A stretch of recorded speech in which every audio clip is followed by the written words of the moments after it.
Assalamualaikum warahmatullahi wabarakatuh.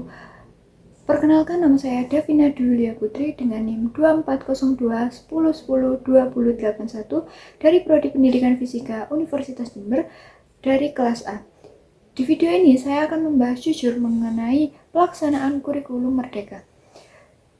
Video ini dibuat untuk memenuhi tugas mata kuliah pengembangan telaah kurikulum sekolah.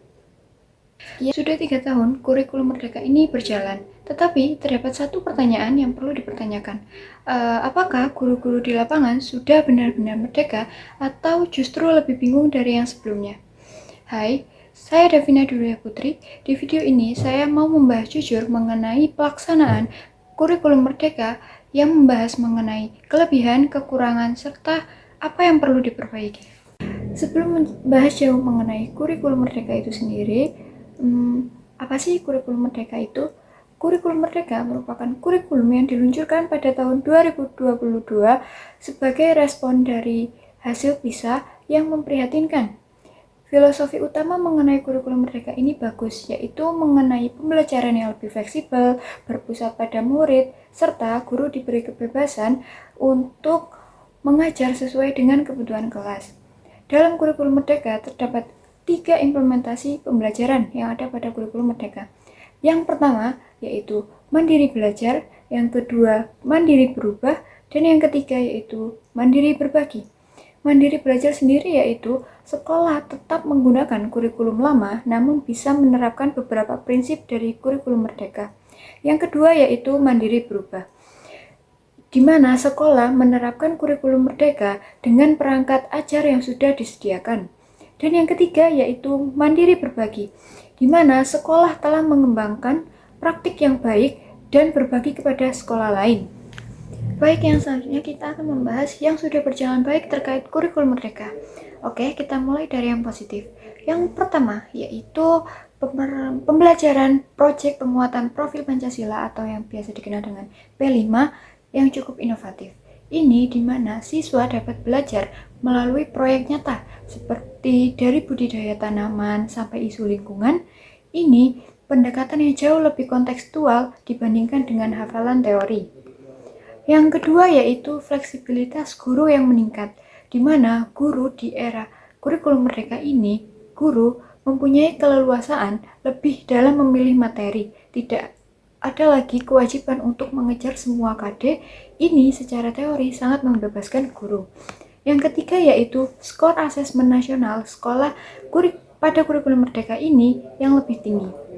Data dari 2021 hingga 2023 menjelaskan mengenai sekolah yang menggunakan kurikulum merdeka mencatat skor literasi dan numerasi yang lebih baik dibandingkan dengan sekolah yang non kurikulum merdeka.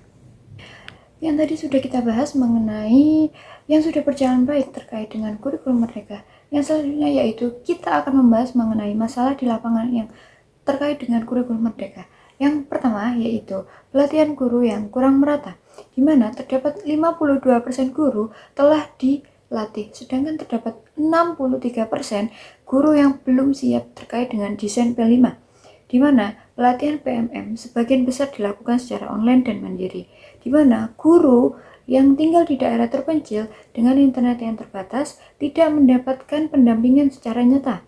Yang kedua, yaitu beban administrasi yang bertambah, di mana modul ajar, asesmen, diagnostik, dan laporan P5 semuanya serba baru, di mana guru jadi lebih sibuk di depan laptop daripada dengan murid. Waktu mengajar tersita untuk urusan administrasi. Yang ketiga, yaitu kesenjangan desa dan kota semakin nyata, di mana 35% sekolah terpencil tanpa internet yang memadai, di mana sekolah unggulan di kota sudah berlari sementara, sedangkan sekolah di desa yang masih bingung mengenai membaca modul terkait kurikulum merdeka. Jadi, menurut saya sendiri, kurikulum merdeka ini punya fondasi yang benar. Masalahnya bukan terkait filosofinya, tetapi terkait eksekusi yang belum merata. Di sini terdapat beberapa solusi yang dapat dilakukan pemerintah terkait dengan kurikulum merdeka. Yang pertama yaitu perkuat pendampingan langsung, di mana bukan hanya kita membaca modul terkait modul digital. Tetapi guru di lapangan juga butuh mentor nyata, bukan hanya sekedar video tutorial online. Yang kedua yaitu kurangi beban administrasi, di mana pemerintah seharusnya menyederhanakan terkait pelaporan P5 dan asesmen diagnostik.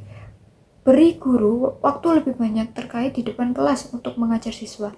Dan yang ketiga yaitu siapkan infrastruktur daerah terlebih dahulu. Pastikan akses internet dan perangkat tersedia sebelum memaksakan implementasi platform secara digital. Kurikulum Merdeka sendiri ini bukan berarti gagal, tetapi butuh perbaikan secara nyata, bukan sekedar slogan. Fondasi filosofinya sudah benar, tetapi yang perlu diperbaiki yaitu eksekusinya. Misal, yang pertama yaitu pendampingan guru, yang kedua penyederhanaan administrasi, dan yang ketiga yaitu pemerataan infrastruktur. Sekian video ini yang membahas mengenai kurikulum Merdeka. Selebihnya saya mohon maaf. Wassalamualaikum warahmatullahi wabarakatuh.